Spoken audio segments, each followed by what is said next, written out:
Nosotros, desde un primer momento, dijimos claramente que las elecciones del 11 de agosto constituían como primarias abiertas, obligatorias y simultáneas a nivel nacional un cambio de modelo. Y el pueblo argentino se expresó en forma contundente y el pueblo chaqueño también.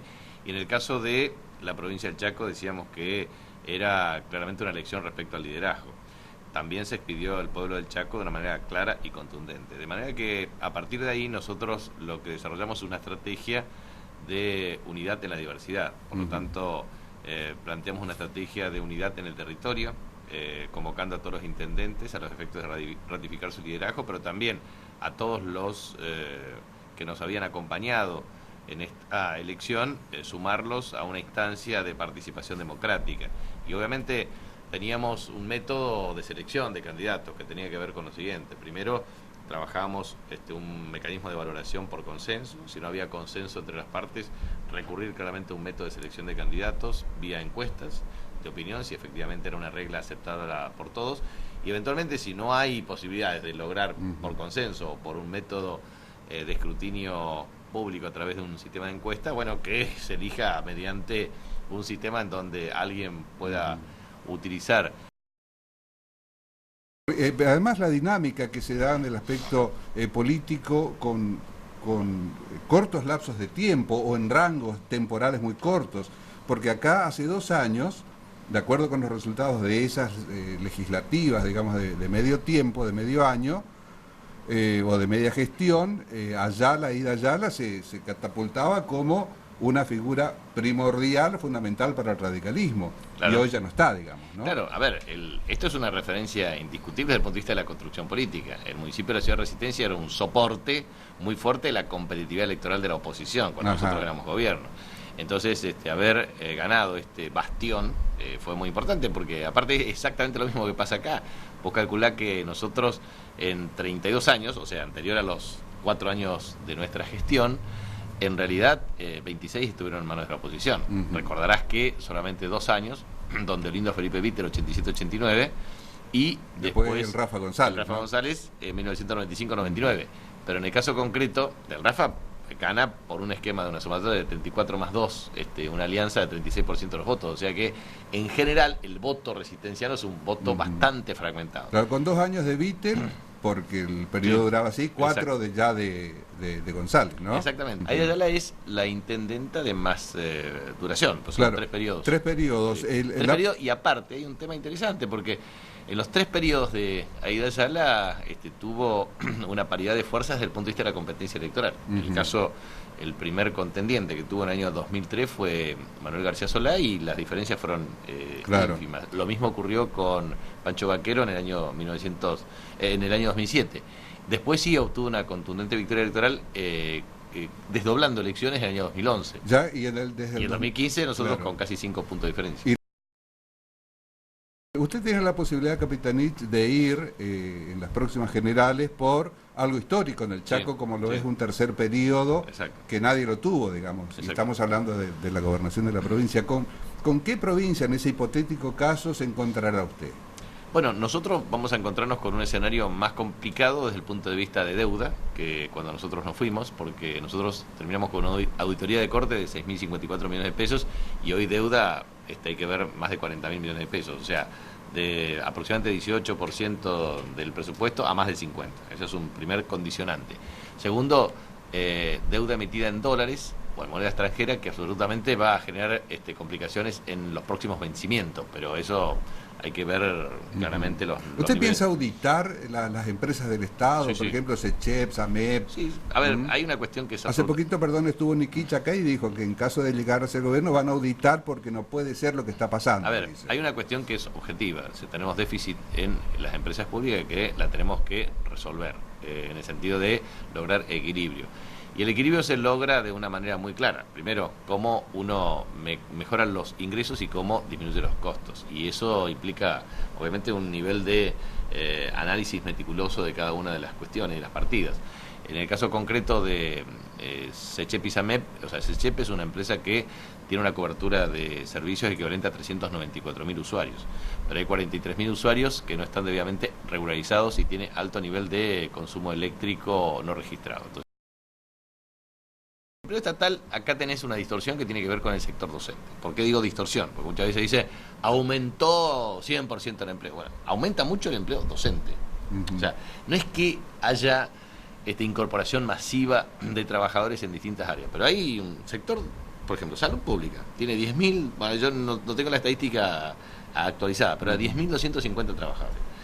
Cuando yo asumí como gobernador, bueno, cerca de 5.000 estaban precarizados, era conflicto permanente, entonces había que establecer un mecanismo de regularización. Ahora después la gente se jubila, se ordena, se capacita y se mejoran los servicios. La otra cuestión, el sector docente llegó a tener cerca de 44.000 a 50.000 cargos hoy.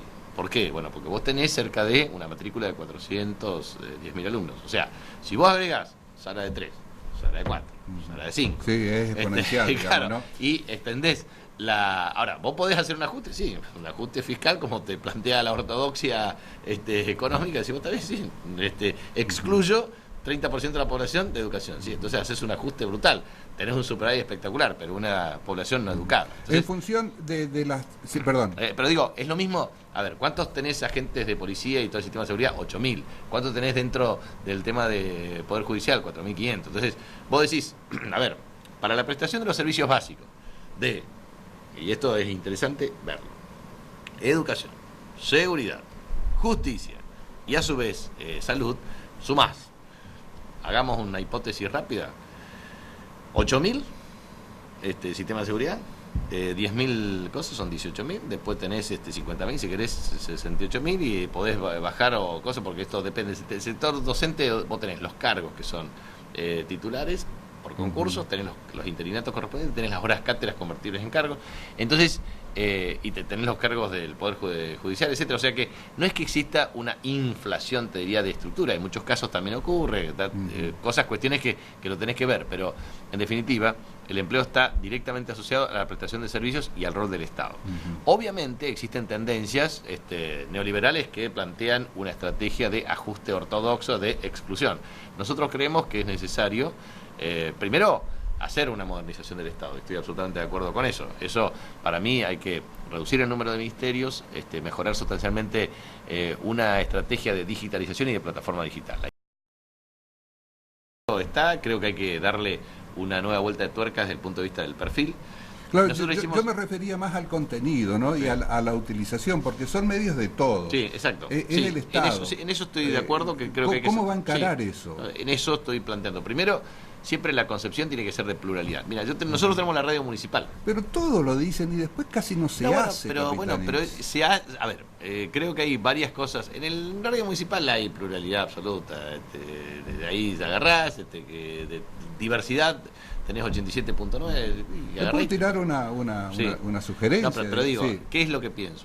Pienso realmente, primero, yo considero que el rol del Estado moderno, uno de los principios rectores del Estado tiene que ser lo que se denominaría corrección de asimetrías de información. O sea, la gente se informa. O sea, ¿cómo se educa la ciudadanía? Primero por el sistema educativo formal y después por canales informales. ¿Cuáles son?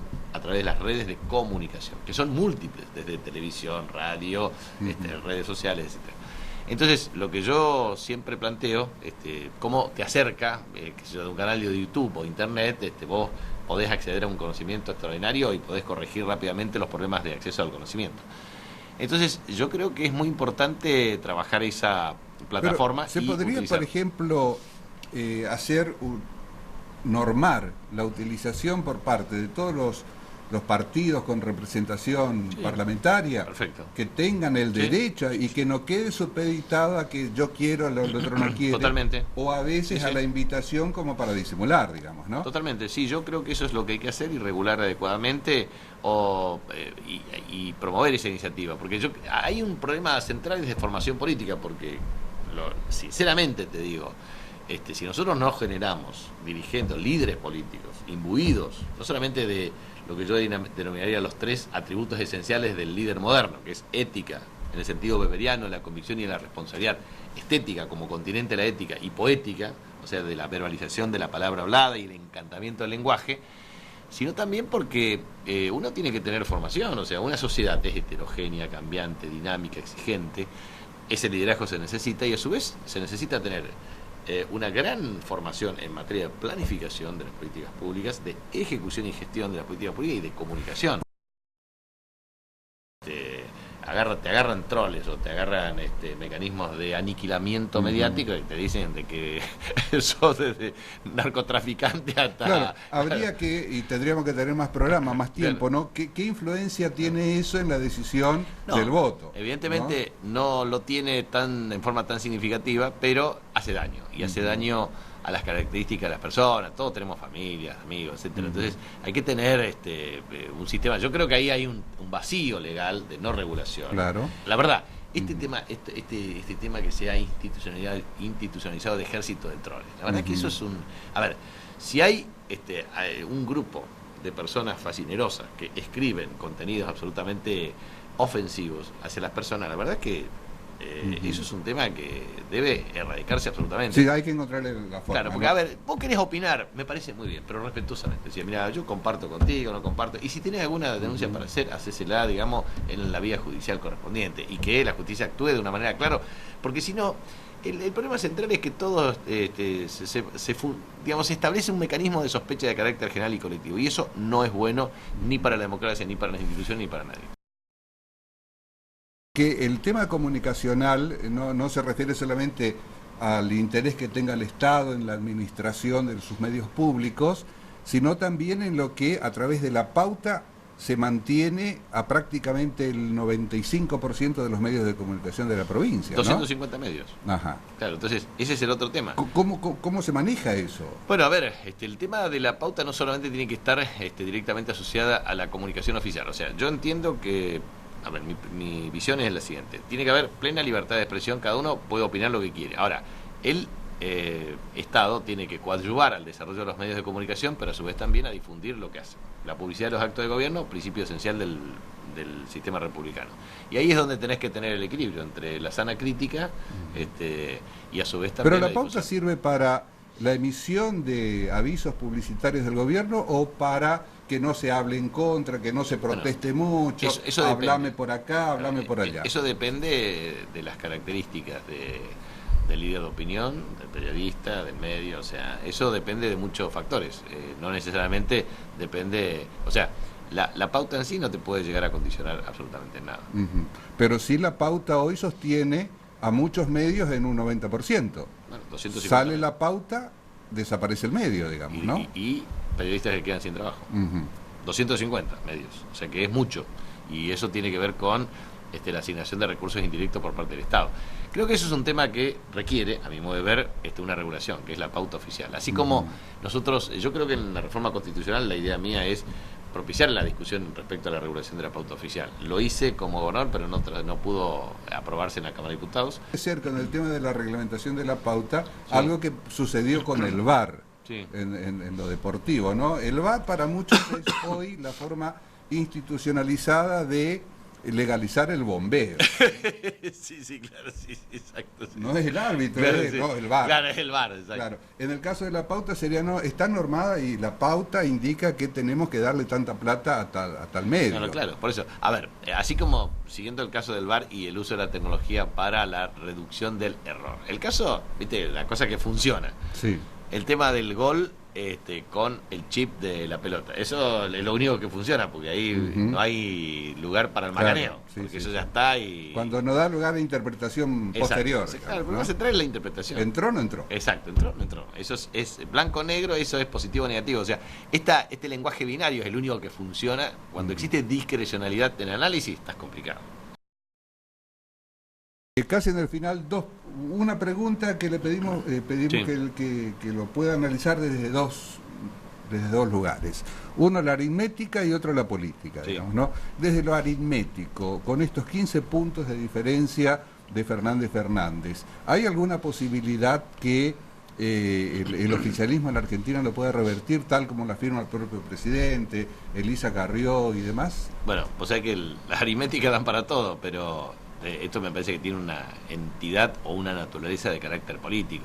La irreversibilidad del resultado tiene que ver con una clara determinación por parte de la voluntad popular del pueblo argentino de decirle basta a un modelo. O sea que probabilidades existen. Sí, siempre, o sea, se te mueren 2 millones de votantes que te votaron a favor, o sea, claro. O sea, siempre los resultados, yo siempre digo, uno tiene que ser extremadamente cuidadoso y cauteloso en lo siguiente. O sea, uno logra identificar claramente la tendencia electoral, etcétera, etcétera, pero la verdad, lo único irreversible es que cuando se cuentan los votos y pasa el escrutinio provisorio al definitivo. Ahora bien, es cierto que las encuestas pueden tener fallas, es cierto, por la volatilidad del electorado, por cómo cambian muchas veces el sentido, contenido, base de datos, etcétera. Pero también las encuestas te marcan un sentido de orientación. Yo, por ejemplo, si bien... Acá hay una corriente, hay un viento, Sí, hay un río sí, que viene. Sí, esto se nota Ajá. mucho. Y yo te digo que tengo un sistema de indagación de la opinión pública en forma sistemática y permanente, y esto me da una clara orientación.